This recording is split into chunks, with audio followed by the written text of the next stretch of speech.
حضرت علی کرم اللہ وجہہ نے یہ سورت پڑھ کر خیبر کا قلعہ فتح کیا تھا۔ یہ سورت عرش سے بڑے بڑے فیصلے کروا دیتی ہے۔ جو بھی قرآن مجید کی اس سورت کو پڑھتا ہے، عرش سے فوراً فیصلہ اس کے حق میں ہو جاتا ہے۔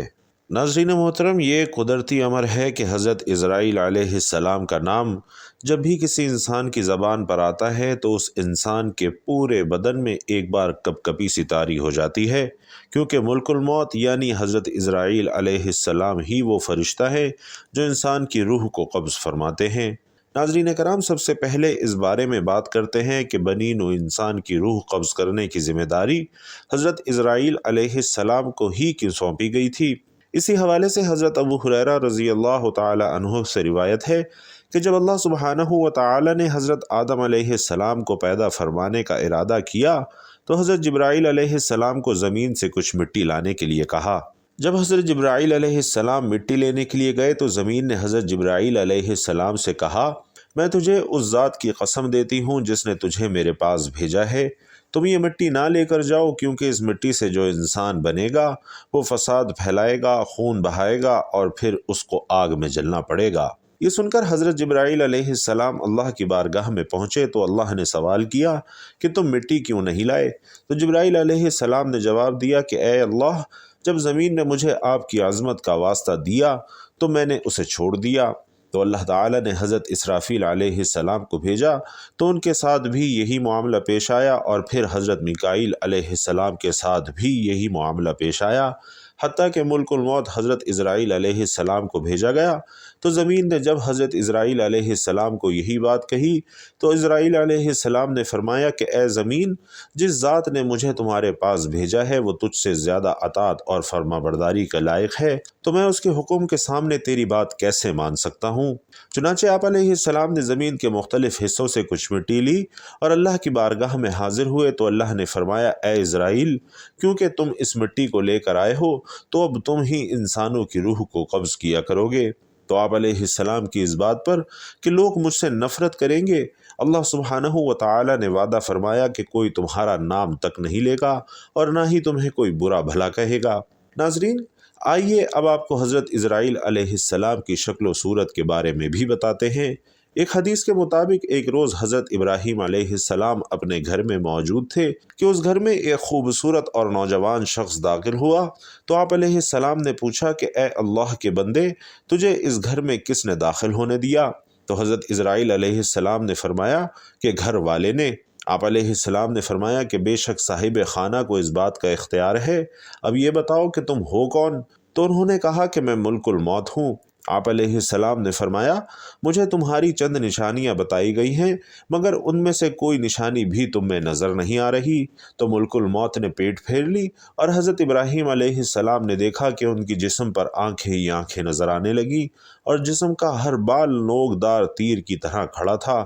تو حضرت ابراہیم علیہ السلام نے فوراً تعوذ پڑھا اور کہا کہ آپ اپنی پہلی شکل میں تشریف لے آئیے جو اس کی ملاقات کو بہتر جانتا ہے۔ ناظرین، ایک دوسری حدیث میں یوں بیان کیا گیا ہے کہ جب اس نے پیٹھ پھیری تو وہ شکل نظر آئی جس میں وہ برے لوگوں کی روح کو قبض کیا کرتے تھے۔ ابن عباس اور ابن مسعود رضوان اللہ تعالی علیہم اجمعین کی روایت میں اس طرح سے ہے کہ حضرت ابراہیم علیہ السلام نے معلوم کیا تھا کہ اے اسرائیل، آپ مجھے وہ شکل دکھائیں جس میں آپ کفار کو نظر آتے ہیں۔ تو انہوں نے کہا کہ یہ آپ کی طاقت سے باہر ہے۔ پھر ملک الموت نے وہ صورت دکھانا شروع کی اور فرمایا کہ آپ اپنا منہ موڑ لیجئے۔ حضرت ابراہیم علیہ السلام نے جب دیکھا تو ایک سیاہ شخص کے سر میں آگ کے شعلے نکل رہے تھے، اس کے جسم سے بال کے بجائے تیر اور منہ سے آگ نکل رہی تھی، اور یہ منظر دیکھ کر آپ علیہ السلام پر غشی طاری ہو گئی تھی۔ اس کے بعد آپ نے دیکھا تو ملک الموت اپنی شکل میں موجود تھے۔ پھر آپ نے انہیں کہا، ذرا یہ تو بتائیں کہ نیک کی روح کس طرح سے قبض کرتے ہیں؟ تو انہوں نے کہا کہ آپ ذرا اپنا منہ پھیر لیجئے۔ جب آپ علیہ السلام نے اپنا منہ پھیرا تو آپ کے سامنے ایک حسین نوجوان کھڑا تھا جس کے کپڑے سفید اور جسم مہک رہا تھا۔ آپ علیہ السلام نے یہ منظر دیکھ کر فرمایا کہ اگر مومن کو آپ کا دیدار نصیب ہو جائے تو اس کے لیے یہی کافی ہے۔ ناظرین محترم، ایک مرتبہ اللہ سبحانہ و تعالی نے حضرت اسرائیل علیہ السلام سے پوچھا کہ تجھے کسی انسان کی جان قبض کرتے ہوئے کبھی اس پر رحم آیا؟ تو حضرت اسرائیل علیہ السلام نے عرض کیا، اے اللہ، میرا ہر ایک کی روح کو قبض کرتے ہوئے دل دکھتا ہے، مگر آپ کے حکم سے روح گردانی کی مجال نہیں۔ ہاں، ایک ایسا واقعہ موجود ہے کہ جس کا دکھ میں ابھی تک نہ بھلا سکا، اور وہ غم تنہائی میں بھی میرے ساتھ رہتا ہے۔ اور عرض کیا کہ ایک جہاز سمندر میں سفر کر رہا تھا، وہ آپ کے حکم سے بور میں پھنس گیا اور تھوڑی دیر بعد وہ جہاز تباہ ہو گیا۔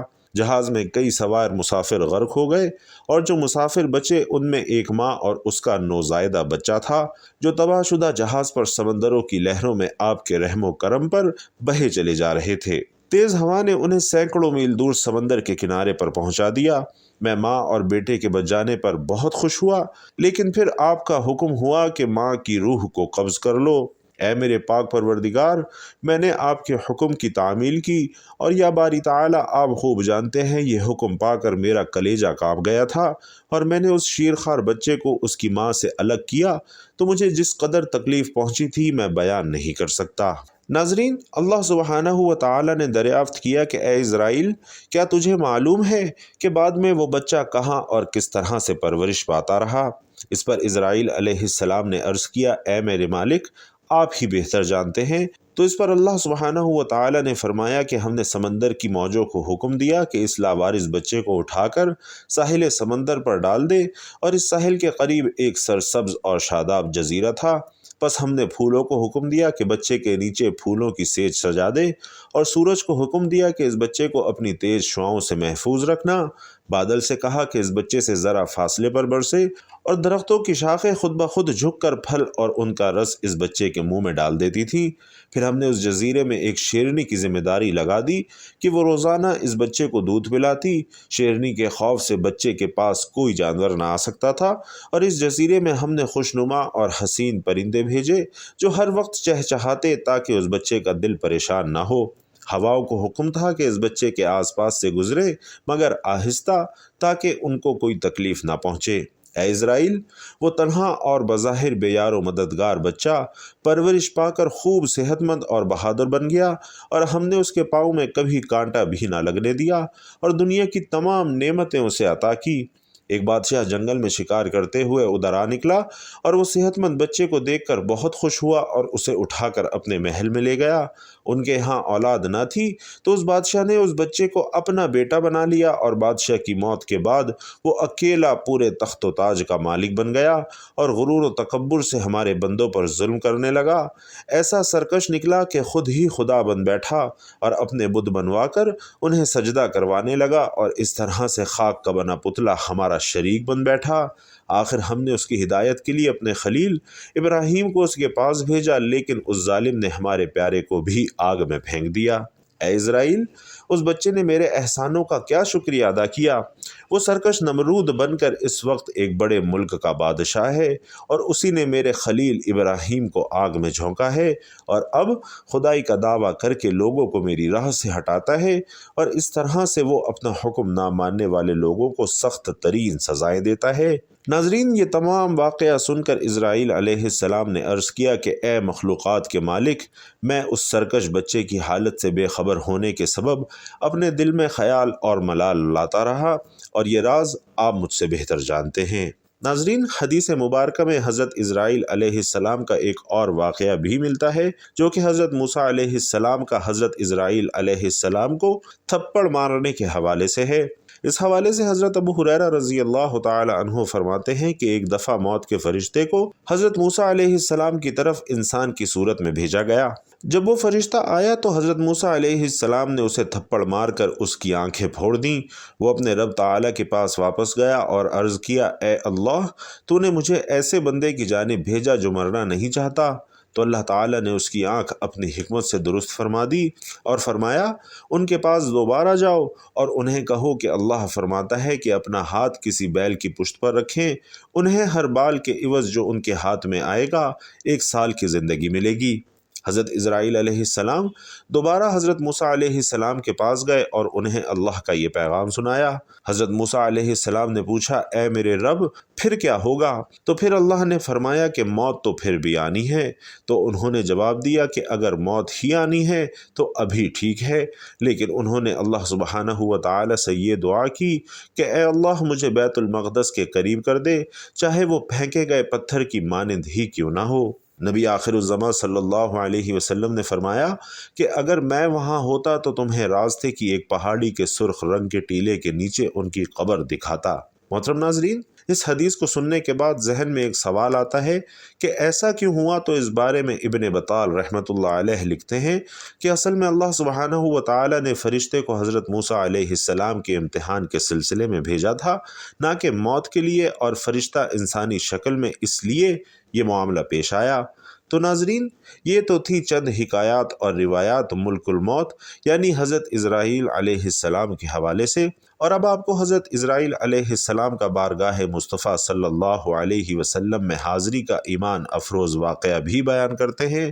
روایات میں آتا ہے کہ اللہ سبحانہ و تعالی نے ملک الموت کی جانب وحی فرمائی کہ میرے حبیب اور میرے محبوب صلی اللہ علیہ وسلم کی طرف چلے جاؤ اور انتہائی خوبصورت شکل اختیار کر کے حاضری دینا، اور آپ صلی اللہ علیہ وسلم کی روح قبض کرنے میں بہت زیادہ نرمی سے کام لینا۔ حضرت اسرائیل علیہ السلام زمین پر اترے اور ایک اعرابی کی طرح آپ صلی اللہ علیہ وسلم کے دروازے پر آ کر دست بستہ کھڑے ہو گئے، پھر سلام عرض کیا اور عرض کیا کہ اے رحمت للعالمین، کیا مجھے اندر آنے کی اجازت ہے؟ حضرت عائشہ رضی اللہ تعالی عنہا نے حضرت بی بی فاطمہ رضی اللہ تعالی عنہا سے کہا کہ اس آدمی کو جواب دے، تو فاطمہ رضی اللہ تعالی عنہا نے کہا کہ اے اللہ کے بندے، اللہ تجھے ہر قدم پر اجر عطا فرمائے۔ رسول اکرم صلی اللہ علیہ وسلم کی طبیعت اس وقت بہت ناساز ہے، لہٰذا بعد میں آ جانا۔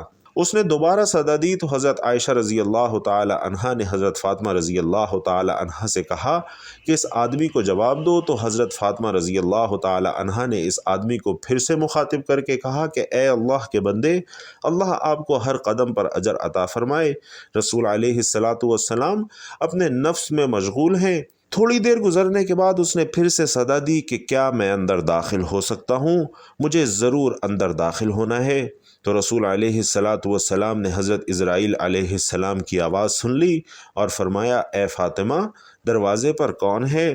انہوں نے فرمایا کہ اے اللہ کے رسول، ایک اعرابی شخص دروازے پر اندر آنے کی اجازت مانگ رہا ہے۔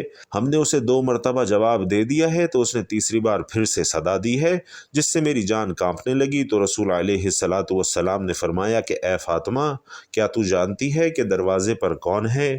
یہ لذتوں کو ختم کرنے والا ہے، دوستوں کو جدا کرنے والا ہے، عورتوں کو بیوہ کرنے والا ہے، بچوں کو یتیم کرنے والا ہے، گھروں کو بے آباد اور قبروں کو آباد کرنے والا ہے۔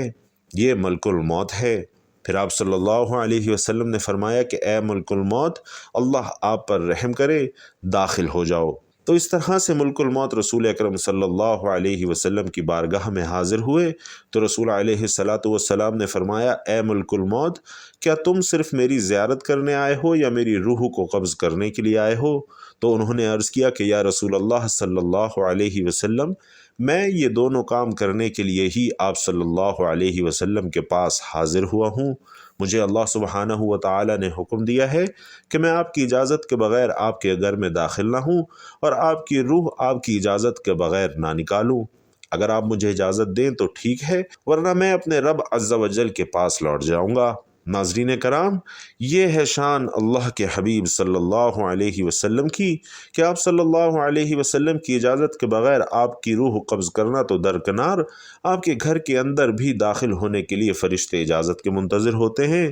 نبی کریم صلی اللہ علیہ وسلم نے دریافت فرمایا کہ تم میری روح کس طرح قبض کرو گے؟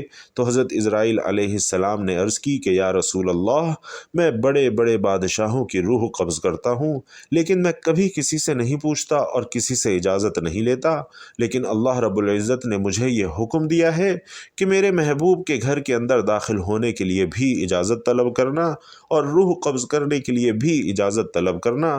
اگر وہ اجازت دے تو روح قبض کرنا، ورنہ لوٹ کر واپس آ جانا۔ ناظرین محترم، یہ ہے مقام محبوبیت، لیکن افسوس کہ آج کے جاہل لوگ اس مقام کو سمجھتے ہی نہیں اور نبی کریم صلی اللہ علیہ وسلم کی ذات اقدس کو اپنے جیسا ہی تصور کرتے ہیں۔ حدیث پاک کا مفہوم ہے کہ خالق کائنات عز و جل نے نبی کریم صلی اللہ علیہ وسلم کو یہ اختیار عطا فرمایا تھا کہ اے محبوب، اگر آپ ہمیشہ کی زندگی چاہتے ہیں تو ہمیشہ زمین کے اوپر چلتے پھرتے رہیں گے، لیکن اگر چاہو تو میرے پاس آ جانا۔ اور یہ آپ صلی اللہ علیہ وسلم کی چاہت تھی، اور آپ صلی اللہ علیہ وسلم نے فرمایا کہ اے پاک پروردگار، میں نے صحابہ کو سب کچھ بتا دیا ہے اور اب اپنے رفیق اعلیٰ کی بارگاہ میں جانا پسند کرتا ہوں۔